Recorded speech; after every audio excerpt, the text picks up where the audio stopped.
নমস্কার বন্ধুরা, আমার চ্যানেলে সবাইকে স্বাগত।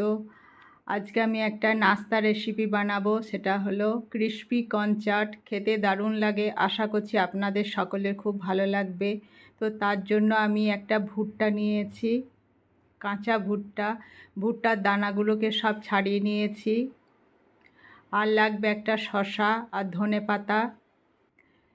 প্রথমে ভুট্টার দানাগুলোকে সিদ্ধ করে নেব। একটা প্যানে জল গরম করে অল্প একটু নুন দিয়ে ভুট্টার দানাগুলোকে দিয়ে দিতে হবে।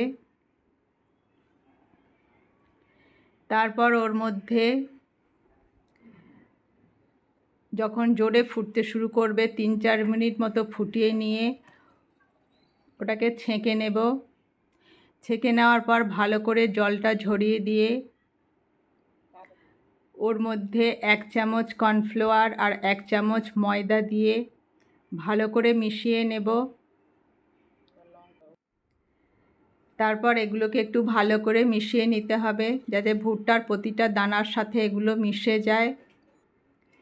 তারপর এর মধ্যে পরিমাণ মতো নুন, লঙ্কা গুঁড়ো, গোলমরিচ গুঁড়ো, হলুদ গুঁড়ো সব কিছু দিয়ে একটু ভালো করে মিশিয়ে নিতে হবে।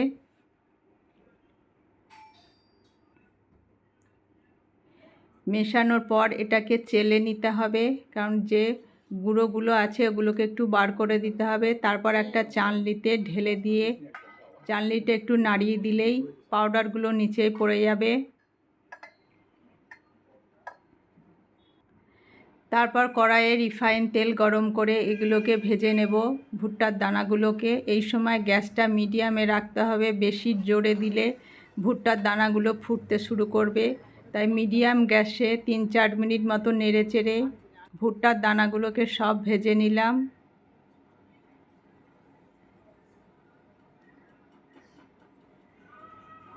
ভেজে নেওয়ার পর একটা বাটিতে নিয়ে ওর মধ্যে 2 চামচ টমেটো সস,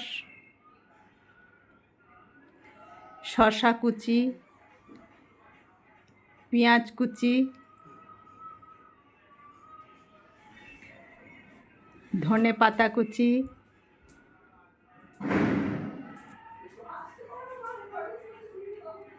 লঙ্কা কুচি আর পরিমাণ মতো নুন দিয়ে সব কিছু একটু ভালো করে মিশিয়ে নিলাম।